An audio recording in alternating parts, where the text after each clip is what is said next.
escaparán de su mano Edom y Moab, que son Jordania del siglo XXI. Y la mayoría de los hijos de Amón extenderá su mano contra las tierras y no escapará el país de Egipto. Se apoderará de los tesoros de oro y plata y de todas las cosas preciosas de Egipto, y los de Libia y de Etiopía le seguirán, pero noticias del oriente y del norte lo atemorizarán. Y saldrá con gran ira para destruir y matar a muchos, y plantará las tiendas de su palacio entre los mares y el glorioso monte, y llegará a su fin, y no tendrá quien le ayude. El Señor Jesús dijo claramente que las guerras no iban a terminar. Muchas guerras son males necesarios. Sígame con mucho cuidado. Muchas guerras son males, o sea, son cosas que desgraciadamente se necesitan. Por ejemplo, en la Segunda Guerra Mundial, Adolfo Hitler anunció a los ingleses y a los rusos que no iba a dominar ni a invadir Europa. Y cuando Hitler mandó un recado al ministro Chamberlain de Inglaterra de que le confirmara a la Cámara de Comunes o a la Cámara de Senadores de que no iba a invadir él a Inglaterra, ni tampoco tenía planes de invasión, a las pocas semanas invadió Polonia y Checoslovaquia. Entonces, en el momento que Hitler se sale a Alemania y comienza su agenda para comenzar a invadir Europa, comenzó a propagarse el nazismo y comenzó a todas estas naciones a oprimirlas, a humillarlas, etcétera, etcétera. En ese momento, Winston Churchill, que no era todavía primer ministro de Inglaterra, pertenecía a la Cámara de Comunes, le sugirió a los senadores, tenemos que hacer algo, porque si está avanzando Hitler contra Polonia y Checoslovaquia, va algún día a voltearse contra nosotros. La Cámara de los Comunes no le hicieron caso a Winston Churchill y entonces los nazis bombardearon la ciudad de Londres y acabaron casi con el 60% de la ciudad de Londres. Después de la destrucción de Londres o de la semidestrucción, Winston Churchill comenzó a caminar por las calles y la gente comenzó a pedir que a él lo hicieran el primer ministro. Entonces Churchill toma el ministerio en Inglaterra y él comienza a preparar a toda la aviación y avienta un ataque contra Berlín. Entonces los alemanes, Hitler se da cuenta que los ingleses no eran tontos ni tibios y que tenían entonces que pelear contra Inglaterra. Y en ese momento, cuando Inglaterra entra a la guerra, los japoneses se unen a los nazis y bombardean la base naval más grande de Estados Unidos en Pearl Harbor, en Hawái. Llegaron los japoneses y acabaron con todos los portaaviones y con todos los cruceros, con los misiles que Estados Unidos tenía. Entonces el presidente Roosevelt, en ese momento, él se para en la Cámara de Senadores y le anuncia a Estados Unidos, estamos en guerra. Tenemos que hacer algo y tenemos que contestar porque si no los japoneses van a acabar con nosotros. Entonces ahí se inicia realmente la Segunda Guerra Mundial cuando Estados Unidos se une con Inglaterra y se une con Rusia para detener el nazismo. Esto es un ejemplo de una guerra que era necesaria, desgraciadamente, para impedir que un loco dictador psicópata se apoderara del mundo. Tenemos otro ejemplo en 1990-91. El ex dictador de Irak, Saddam Hussein, invade Kuwait y él tiene el propósito de apoderarse del petróleo de Kuwait, porque actualmente entre Irán, Arabia Saudita e Irak se encuentra el 65% de las reservas petroleras del mundo, simplemente en esa área geográfica. Entonces Hussein se apodera de Kuwait y entonces el presidente, el papá ya que tiene ahorita 93 años, George Bush, convoca a 29 naciones. Se hace una alianza de 29 naciones y atacan a Saddam Hussein para sacarlo de Kuwait e impedir que se apodere del petróleo y no ponga al mundo de rodillas. La guerra del Golfo Pérsico fue otra guerra necesaria que tenía que hacerse para poder defender la libertad e impedir que dictadores se apoderen de la mayor parte del mundo. Entonces Jesús lo dijo en Mateo 24, habrá guerras y rumores de guerras. Y ahorita nos encontramos en el siglo XXI y estamos llenos de rumores de guerras. Actualmente, el presidente o el dictador Lee Jong de Corea del Norte ha mandado 5 misiles nucleares como pruebas. Parece que el último que mandó hace algunos meses era una bomba de hidrógeno que explotó dentro de la Tierra. Y ha amenazado públicamente de mandar misiles contra Estados Unidos y contra Europa. Tenemos también a otra persona, ¿verdad? El presidente Assad, que quería apoderarse, ¿verdad?, de todo el Medio Oriente, el grupo de ISIS que quiere establecer el califato. Actualmente Japón se está quejando de que China, en el mar que está entre China, Finlandia e Indonesia, están conquistando los chinos con barcos de guerra islas, apoderándose de esas islas. Japón está protestando. Estados Unidos ahorita se encuentra en un detente, no ha intervenido en Europa, no intervino cuando Putin avanzó sobre Ucrania, y el mundo se encuentra ahorita en un vacío global de poder, donde ya todos están tratando de apoderarse del petróleo o del oro o del mar o de la tierra, porque ya no hay policía en el mundo. Desde 1945, que terminó la Segunda Guerra Mundial, Estados Unidos de Norteamérica se levantó como la potencia mundial, económica, militar y política más grande del mundo entero.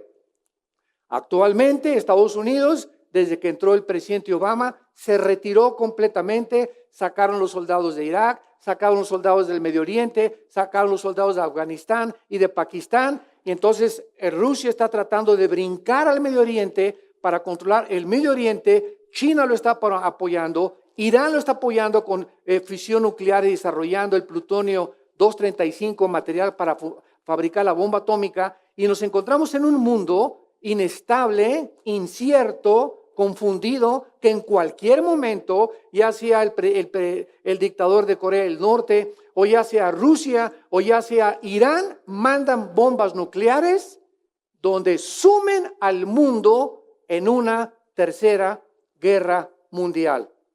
Y la Biblia habla claramente que antes de que venga Jesucristo, el mundo atravesará 3 guerras más, de las cuales vamos a ver cuántas podemos mencionar, que van a ser 2, y la tercera, el Armagedón, que es la tercera guerra mundial. Veamos pues a continuación que ante esta situación se vislumbra en el horizonte un futuro dictador mundial, un hombre diabólico, despiadado, inteligente, sumamente sabio, diabólicamente desde luego, y sanguinario, que la Biblia le llama el anticristo, le llama el cuerno pequeño, le llama la bestia, le llama de muchos nombres, pero principalmente es el anticristo en Primera de Juan capítulo 2. Veamos rápidamente que el apóstol Juan es el único que le menciona con el anticristo. Dice Primera de Juan capítulo 2, versículo 18. Hijitos, ya es el último tiempo, y según vosotros oísteis que el anticristo viene, así ahora han surgido muchos anticristos. Por esto conocemos que es el último tiempo. Aquí nos vemos claramente que el último tiempo o los últimos tiempos, ¿cuándo comenzaron? Desde hace 2000 años. O sea, este periodo de 2000 años, desde Cristo a nuestros días, se conoce en la Biblia como la dispensación de la gracia, o como el último o como los últimos tiempos. Entonces ya desde los tiempos de Cristo, cuando Él murió, y que Juan fue el último apóstol en morir, ya había personas que se estaban levantando en contra de Jesucristo. Y cualquier persona que se levante contra Cristo, sin que lo sepa esa persona, tiene un espíritu de anticristo, aunque no necesariamente es el anticristo. Déjenme explicarles. La palabra anticristo significa dos cosas, a los que lo quieran apuntar: en el lugar de Cristo o en contra de Cristo. Anti es en el lugar, o que quiere ocupar una posición de Mesías, o está en contra del Cristo ungido de Dios. Entonces, desde aquellos tiempos hasta nuestros días han surgido cantidad de personas, pero cantidad de personas, y solamente les voy a mencionar algunas.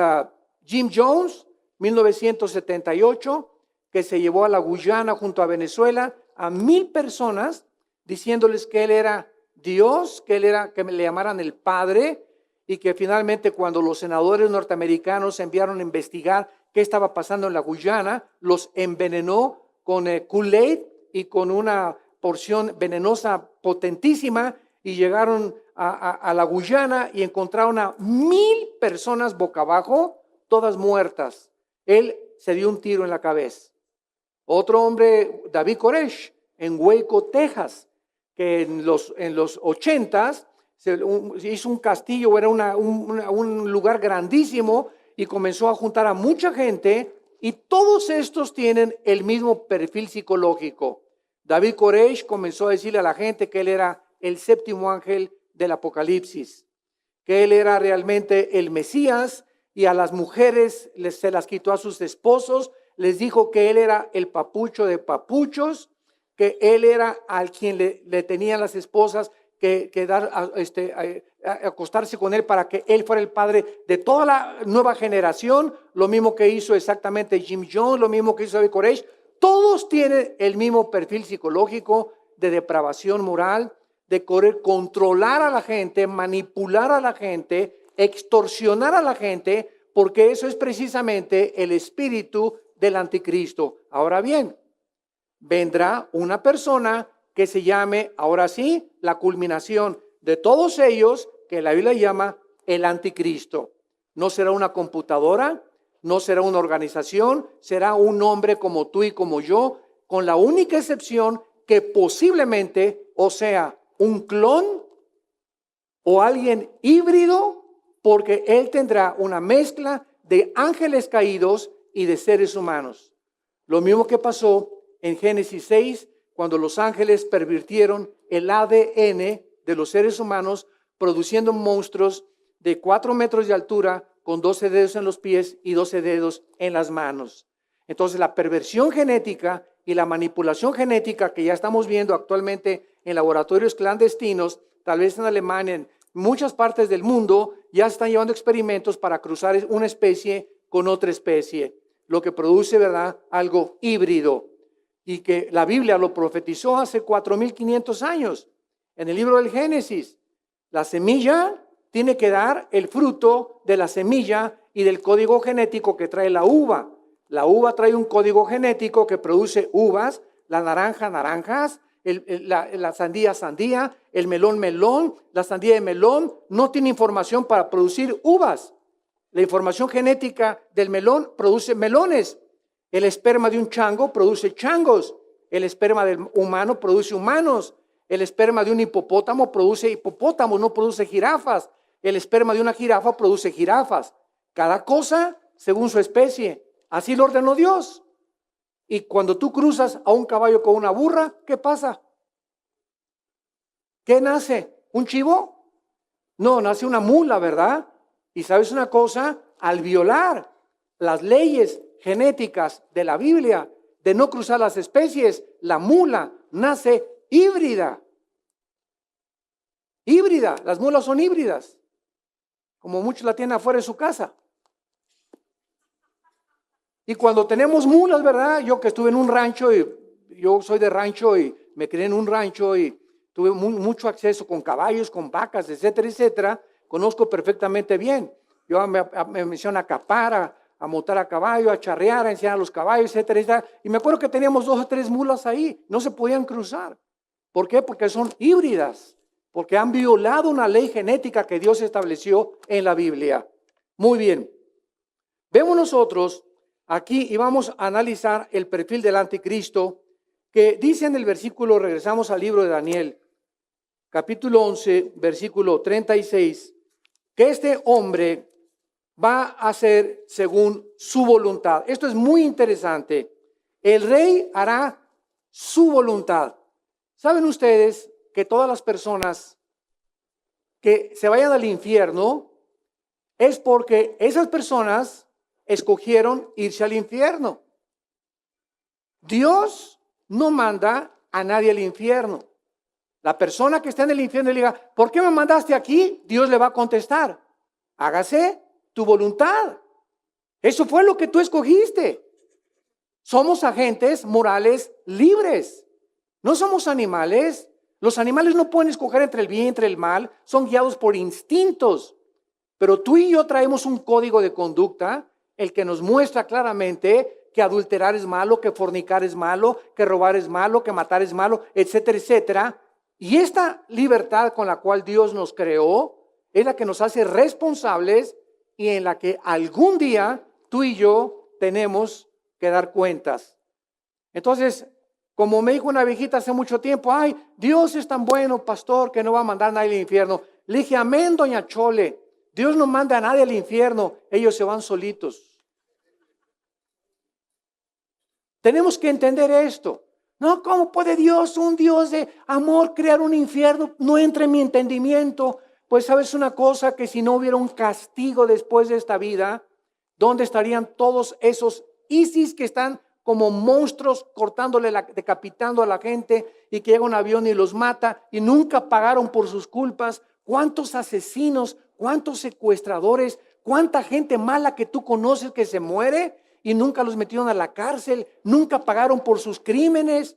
Entonces, si esto es así y no hay un castigo después de esta vida, tomemos venganza nosotros. Tomemos venganza nosotros. Y Dios nos manda lo contrario. Esta es la razón por la cual dice, no se vengan ustedes mismos, mía es la venganza, dice el Señor. Si no hay un Dios que va a juzgar después, no hay ninguna esperanza de que el mal sea castigado, ninguna esperanza de que pueda haber un castigo, ni tampoco una venganza. Pero como sabemos los cristianos que Dios va a vengarse y Dios va a darle la retribución correspondiente a aquellos que en esta vida no fueron castigados, no tenemos por qué preocuparnos el que mató a tu hijo o el que mató a fulano de tal, etcétera, etcétera, porque esas personas, si no son castigadas aquí con la ley o en una cárcel o con la pena de muerte, serán castigadas por toda la eternidad en el infierno. Esta es la razón por la cual tiene que existir un Dios que no castigara el mal, sería un monstruo. Él es un Dios justo, Él es un Dios santo que tiene que castigar el pecado. Hace algún tiempo estábamos en Jerusalén, muchos de ustedes nos acompañaron, posiblemente el año que entra vamos a organizar un viaje a Jerusalén otra vez, ya tenemos como 3 años que no vamos, el año que entra, si Dios quiere, a finales del año, y vimos nosotros en Jerusalén, estábamos en el Museo del Holocausto se llama, estaba con mi esposa, éramos como 150 personas, fuimos de todas las iglesias de Villanueva, y siempre pues voy como yo guía explicándoles proféticamente cada lugar, qué es lo que dice la Biblia al respecto. Y mi esposa y yo estamos en el Museo del Holocausto, donde te muestran todas las barbaridades de los nazis. Y estaban 2 personas junto a mí, norteamericanos, judíos, porque traían su kipá, su cachuchita aquí arriba que se ponen. Y él ya era como de 80 años de edad el viejito, y estaba mirando todo lo que Hitler hizo, cómo les arrancaba la piel, los ojos, las uñas, los metían a los hornos a los judíos. Y le comentó al que venía junto con él, yo no puedo creer que un Dios santo y amoroso pueda haber permitido el holocausto. Por eso le dijo a su amigo, yo no creo en Dios. Y oí yo la conversación providencialmente. Entonces me acerqué a ellos y le dije, discúlpeme, acabo de escuchar lo que usted acaba de exclamarle a su amigo. ¿Me permite, le dije, me permite darle alguna respuesta a lo que usted acaba de decir? Y se volteó y me dice, ¿y usted quién es? Le dije, bueno, mire, yo soy doctor en teología y filosofía y me interesa mucho la historia, la sociología y los problemas sociales de la gente a la luz de la Torá. La Torá para ellos es la Biblia, el Antiguo Testamento. Entonces me dice, bueno, ¿qué es lo que me quiere usted decir? Y le dije, mire, si usted cree que no hay ningún Dios que castigue el pecado después, usted va a vivir toda la vida lamentándose porque su mamá, porque dijo que su mamá la habían matado en el holocausto y sus hermanos, perdió toda su familia, este pobre hombre, a través de los nazis. Le dije, pero si usted cree en el Dios del Antiguo Testamento, ya no me metí con el Nuevo Testamento, veamos nosotros que el Dios del Antiguo Testamento va a castigar el mal después de esta vida. Y si Dios no castiga el mal, usted no tiene ninguna esperanza. Y comenzaron a salirle las lágrimas. Y le dije, yo le aseguro que esos nazis, que esas personas que mataron a su familia, van a ser castigadas después de esta vida. Si usted cree en el Mesías, Yeshua HaMashiach, Jesucristo el Mesías, y cree que Él va a resucitar de los muertos a los vivos, a los buenos y a los malos. Y se le salieron las lágrimas. Ya no me dijo nada. Pero le dije que Dios lo bendiga. Y ya le dije, ¿verdad? Baruch Hashem Adonai Elohim, o sea, que sea grande el nombre de Dios, te bendigo en el nombre de Jesucristo. Y Yevareja Adonai Beyisbereja. Ya hasta hebreo estoy hablando. Perdón, se le sale a uno, ¿verdad? Pero lo que le he dicho yo ya, ¿verdad? Él se quedó ya con las lágrimas y mi esposo y yo hemos orado por él. Pero así hay mucha gente, ¿verdad? Que cree que pues no, en esta vida pues hay que vengarnos, hay que nosotros tomar la venganza porque ahí después de la vida no hay vida después de la muerte y pues es así, pues tomemos la venganza. Ahora, es interesante precisamente porque el anticristo dice que es un hombre que hará su voluntad. ¿Quiénes son las personas que Juan mencionó con el espíritu del anticristo? Las personas que rechazan el evangelio de Cristo y le dicen a Dios, no me importa lo que tu hijo hizo en la cruz, no me importa lo que Jesucristo dijo, no me importa nada, Dios, déjame hacer mi voluntad. Yo quiero poner mis leyes, yo quiero hacer mis mandamientos, yo quiero establecer mis códigos de conducta, no permito que nadie se meta con mi vida. Esa es la Biblia, tonterías, el Dios, etcétera, etcétera. Cada quien puede tener su propio Dios. Desde el cielo, Dios te dice, haz tu voluntad. No hay ningún problema. Pero cuando venimos al cristianismo, nos encontramos que tenemos que hincarnos ante un Dios que ha puesto Él las reglas. Y Él es el que ha determinado lo que es bueno y lo que es malo. Y cuando nosotros encontramos ese Dios que en Jesucristo se manifestó, ¿qué es el cristianismo? Seres humanos que han reconocido que no somos dioses y que tenemos que postrarnos ante alguien superior que es el Dios vivo y verdadero que estableció las leyes y le decimos, haz tu voluntad en los cielos como en la tierra, no la mía ya.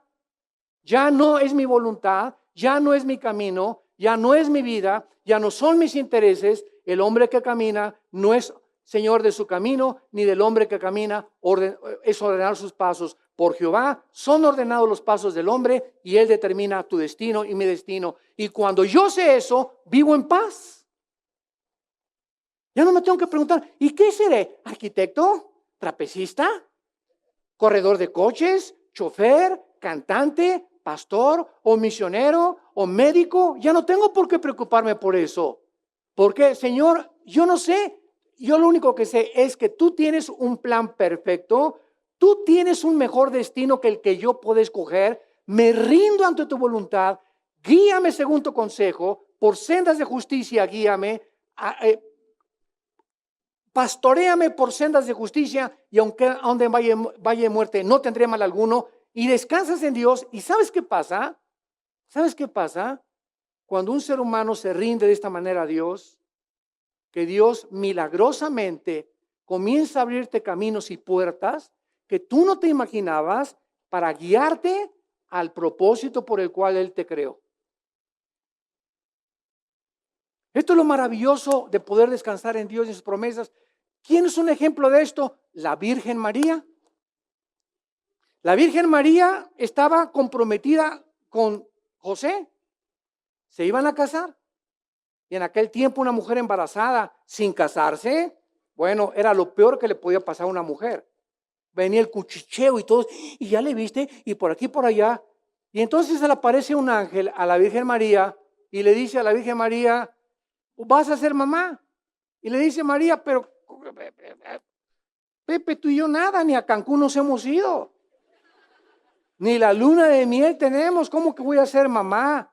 Espérame tantito, le dice el ángel Gabriel, el santo ser que van a ser dentro de ti no va a ser el producto del esperma Y de tu esposo José. El Espíritu Santo te va a cubrir, María, porque si José tiene relaciones contigo, el Hijo de Dios nacería en pecado, porque la semilla la transmite el hombre a través del esperma Y o del cromosoma Y, que es el que determina el género masculino. El X determina el femenino, el Y el masculino. Entonces el esperma Y, que es el que tenía José y que si hubiera cruzado con María, hubiera nacido con pecado. Entonces María descubre que algo milagroso va a pasar.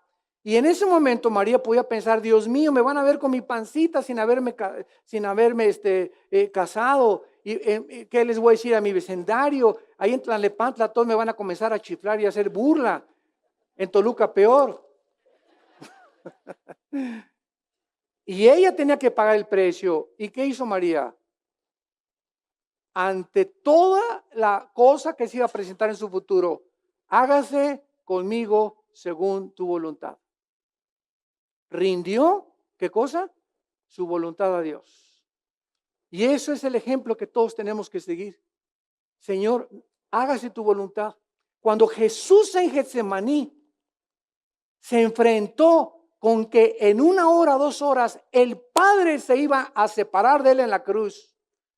Y entre las 12 y las 3 de la tarde, el Hijo de Dios iba a morir abandonado por su Padre, que fueron las 3 horas de oscuridad que hubo entre las 12 y las 3. Algo misterioso pasó entre el Hijo y el Padre, que Dios no permite que el ser humano penetrara en esa oscuridad. Algo misterioso pasó en ese momento entre el Padre y el Hijo, y en Getsemaní Cristo no tenía miedo a los clavos, no tenía miedo al chicote romano de 7, 8 colas que tenían puntas de hueso y puntas de plomo y que se enrollaban y arrancaban todos los tejidos subcutáneos de las víctimas y de los sentenciados. Jesucristo no tenía miedo a la tortura. Jesucristo comenzó a sudar gotas de sangre, hidromatosis se llama esto en la ciencia, que salía de sus poros la sangre de la presión tan grande en la que se encontró. Y por cierto, la palabra Getsemaní significa la presión del aceite o aceite prensado. Qué interesante. Y Jesús en ese momento le dijo, Señor, si es posible, si hay otro camino, dile, Señor, que mejor, mira, cada quien que siga sus religiones, Dios mío. Y que nos veamos todos, que se porten bien, que coman palomitas, ¿verdad? Y que hagan el bien y nos vemos todos en el cielo. O manda un ángel aquí en lugar mío. Si es posible, Señor, hay otro camino para salvar a los seres humanos. No hay otro camino más que mi muerte en la cruz. Y Dios le contestó, así es, hijo mío, no hay otro camino. Porque está establecido que sin derramamiento de sangre no hay remisión de pecados. Y en esa cruz, tú eres el único que puede morir porque eres Dios y eres hombre. Entonces no puedo mandar a un ángel porque no pecamos contra los ángeles. No puedo mandar que un papa muera en esa cruz, ni una virgen, ni un santo, porque también son pecadores como tú y como todos los demás, nos dice Dios a nosotros. Pero tú, hijo mío, eres Dios y eres hombre, y en la cruz solo Dios nos puede perdonar. El Mesías tenía que ser Dios y tenía que ser hombre para identificarse con nosotros. Y 3 veces Cristo oró y finalmente, ¿qué fue lo que hizo Jesús? Mas no se haga mi voluntad, sino tu voluntad. Padre, no te lleves a Chencho, lo quiero a mi novio, Padre. Ya me dijeron que anda con otra.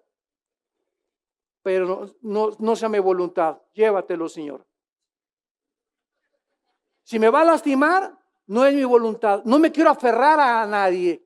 No me quites esto, Señor. No me quites aquello, Señor. No me lleves a ese lugar.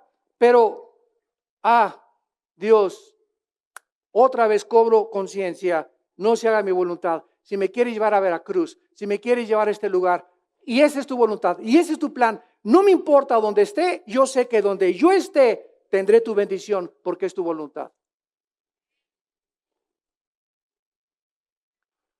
Uno de los problemas más grandes que tenemos nosotros los pastores, bueno, al ministrar yo a muchos pastores y mis hermanos pastores, muchos pastores llegan y a donde quiera que viajo, queremos consejería, pastor, con mucho gusto, ¿verdad? Estamos para eso, para aconsejar también a nuestros hermanos pastores.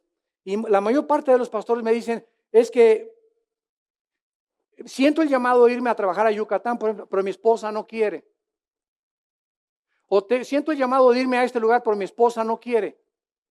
Y ese problema muchas veces en las mujeres es terrible, porque creemos, hablo con la esposa o mi esposa habla con la esposa y le dice, oye, Chanchita, ¿por qué no te quieres ir con tu esposa? Es que aquí estamos contentos, en Yucatán hay muchos moscos y hay unos tarántulas de este tamaño, etcétera, etcétera. Y mira, Chanchita, no veas las cosas negativas. Si es la voluntad de Dios que tú te vayas allá vas a tener paz y ser feliz. Pero no es en el lugar confortable donde tú crees que tienes todas tus necesidades satisfechas, donde vas a ser feliz. Esto es una mentira. Pero el diablo viene y nos da comodidades, ¿verdad? Y muchas veces Dios nos quiere sacar de nuestra área de confort, donde estamos viviendo, ¿verdad? Como los americanos, mientras tengan su aire acondicionado, su coche y todo, son felices. Y si los mueves de ahí, ya comienzan a pegar de gritos. Y aquí hay muchos mexicanos igual y muchos de otras nacionalidades. No nos gusta que nos saquen de nuestra área de confort. Pero cuando venimos a Cristo, ya no es mi voluntad, sino la voluntad de Él. Y esta es la característica de un hombre y de una mujer de Dios, que siempre está continuando diciéndole al Señor, Señor, haz tu voluntad. Te llevaste a mi esposa, haz tu voluntad. Me chocaron mi carro, haz tu voluntad. Yo no tuve la culpa, Señor. Tú sabes que pasó un camión y me chocó mi carro. Haz tu voluntad. Yo no sé qué programa tienes, pero tienes algo mejor para mí. Dios nunca le quita algo a alguien sin darle algo mejor. Te quitó a tu chencho, no sabes el galán que tiene para ti. Perdiste bienes materiales, no te imaginas lo que viene después. Lo mejor, escuchen esto, el buen vino es hasta el final. Lo añejo es hasta el final. Lo que Dios tiene para nosotros es siempre después. Ahorita estamos estamos a 11 de junio de 2016. Ninguno de nosotros ha visto lo mejor todavía. Lo mejor para ti, lo mejor para ti, lo mejor para ti y lo mejor para mi vida todavía está delante de nosotros esperándonos. De las bendiciones tan grandes que Dios nos quiere dar. El Rey hará su voluntad. Gloria a Dios. Ahora,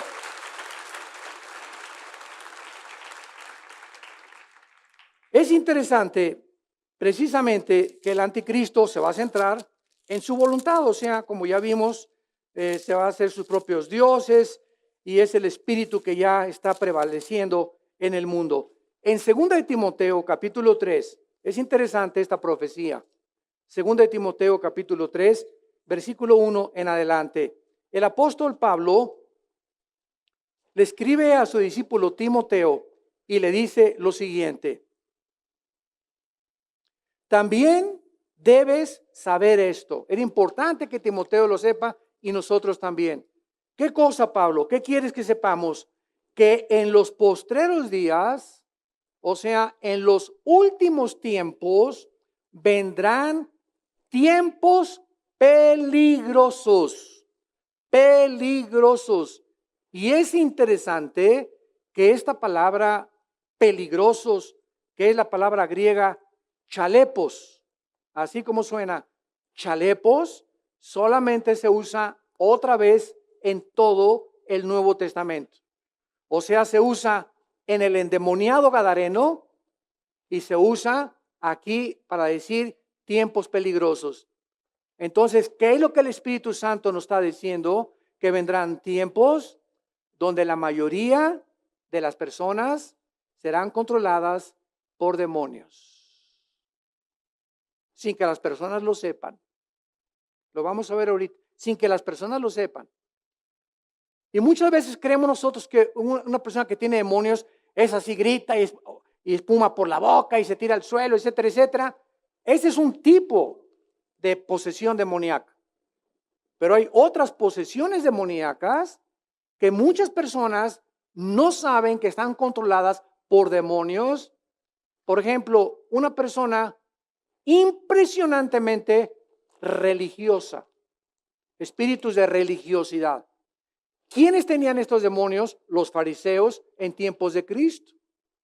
Los fariseos iban con la gente y yo no fumo, yo no tomo, y siempre estaban, ya viste ese que se tatuó, y ya viste cómo se pintó esa hermana, y ya viste qué pantalones trae esa hermana, y ya viste esa persona, y ya supiste que se emborrachó hace 3 semanas esa persona. Y los fariseos siempre están así, y ellos son inmaculados. Yo soy religioso, yo me persino, cumplo con mis cosas, etcétera, etcétera, y están gobernados por un espíritu de religión. Y el mejor disfraz de Satanás son las religiones. Qué duro está esta aseveración que acabo de hacer. Si Satanás se quiere disfrazar como el mejor disfraz que tenga, según de Corintios 11, es como ángel de luz. Y si se esconde detrás de la religión, qué difícil es detectarlo. Solamente recordemos algo. Detrás de la religión se escondieron los demonios en el tiempo famoso de la Inquisición. Miles de cristianos en el nombre de Dios fueron torturados, abiertos de las piernas, con los ojos sacados, quemados vivos, porque no aceptaban una religión. 500 años en el nombre de una religión se comenzó a torturar y a matar seres humanos. En el nombre de una religión se fue a Jerusalén a matar a los moros, a los musulmanes, con el tiempo de las famosas cruzadas para libertar a Jerusalén. Se han hecho cientos de cosas en el nombre de la religión.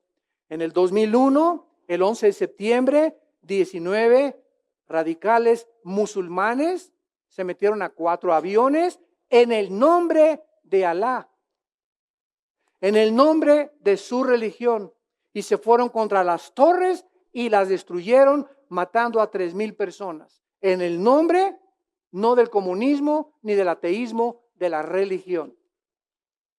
Este argumento es uno de los que, cuando he tenido debates con ateos muy preparados, me han esgrimido como algo para defender.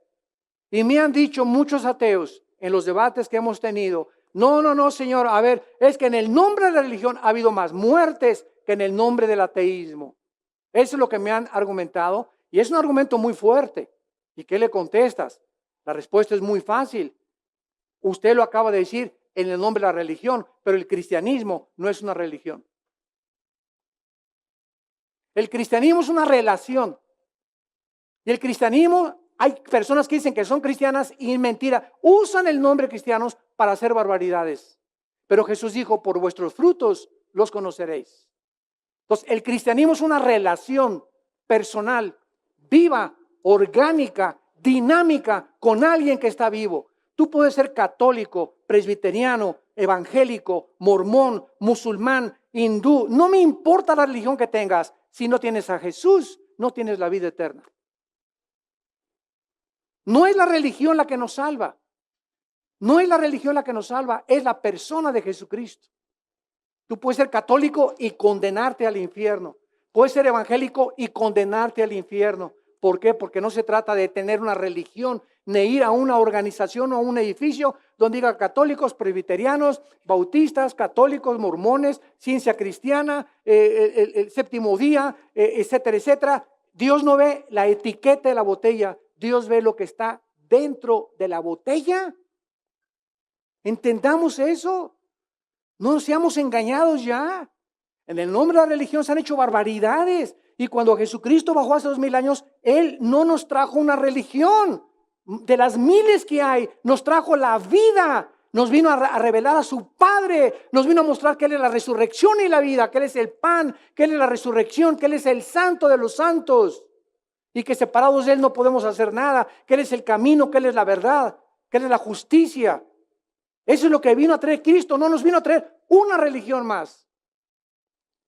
Y la gente no entiende por qué, porque se ha propagado. Como cuando yo llego a una universidad a dar una conferencia, pero mire, doctor Alducin, no queremos aquí que nos hable de religión. Yo no vengo a hablar de una religión. ¿Cómo usted trae la Biblia? Oiga, la Biblia no es un libro religioso. La Biblia contiene arqueología, sociología, literatura, poesía, genética, química, física, antropología, cualquier disciplina académica que usted tenga, aquí la tiene. Y si quiere hablar de ciencia, aquí está. Les vengo a hablar de genética, aquí está. Les vengo a hablar de química y física, aquí están las leyes físicas y químicas antes de que se descubrieran. ¿Pero por qué se conoce un libro religioso? Porque le tienen miedo a la religión, por la ignorancia que en ellos hay. Pero nosotros somos hijos de Dios y sabemos en quién hemos creído.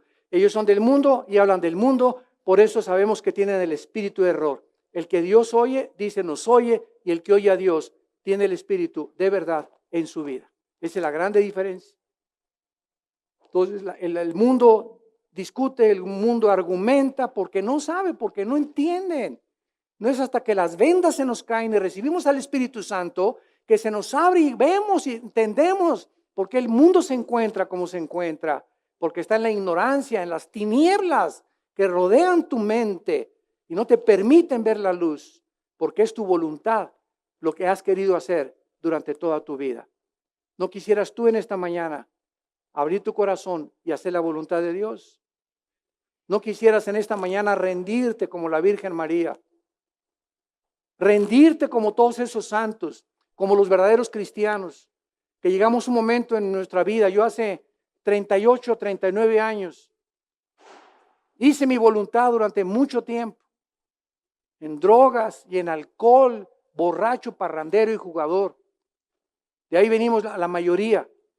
Yo creí que eso era mi vida y que eso era la razón por la cual y buscaba por acá, de una botella a la otra, de un cine al otro, de una mujer a la otra, de una filosofía de la dianética al hinduismo, a la dialéctica materialista, al comunismo, probé que el nazismo, que el fascismo, etcétera, etcétera, buscando siempre por todos lados hacer mi voluntad hasta que me encontré a Jesús. Mi hermano Alejandro me presentó a Jesús. Él fue el que lo trajo a mi vida. Y cuando me habló de Jesús, yo le puse una pistola en la cabeza y lo quería matar, porque anduve armado durante casi toda mi vida. Y a los que venían a hablarme de Cristo, los decían una bola de locos. Una vez hubo una reunión de oración y en mi corazón, quería comprar un bote de gasolina y quemarlos a todos. Así de malo yo era. Así como me ves, con cara de San Clodomiro ahorita. Así estaba mi corazón de infectado. Traía un odio tremendo contra todo, contra la autoridad. Quería vengarme de todo, estaba enojado con todo, con mis padres, con la religión. Vi que era una hipocresía la religión, que los sistemas gubernamentales, sociales eran una hipocresía. No sabía qué hacer con mi vida. Hasta que se aparece Jesús. Y me dice, yo soy la razón por la cual tú estás buscando lo que estás buscando. Y si tú vienes a mí, ríos de agua viva saltarán dentro de tu ser, porque yo soy el camino, la verdad y la vida.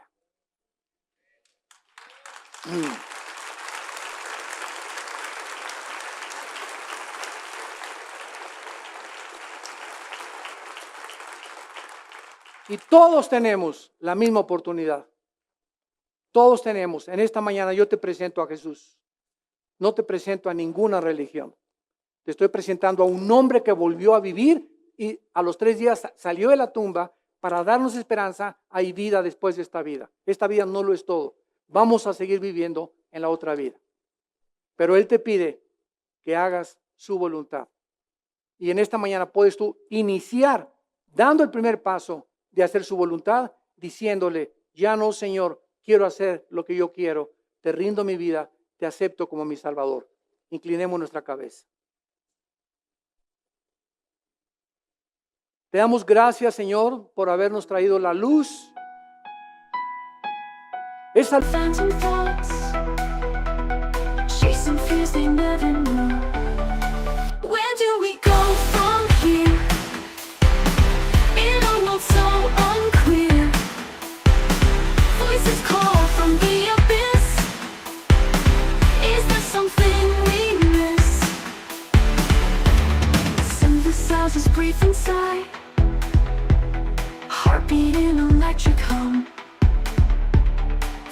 dance of a shattered mind. Rhythms start to spirits numb. In the silence, can you hear harmony with every tear? Symphony of restless souls, an eternal burning cause. Where do we go from here? In a world so unclear, voices call from the abyss. Is there something we miss? City lights start to fade away. Sun peeks through the hazy sky. A chance to break the endless chase. A moment for a single sigh. Maybe this is where we start. A brand new map within our hearts. The whispers turn to guiding stars. Embrace what truly scars. From the ashes we can rise.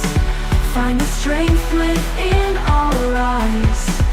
United in our silent plea.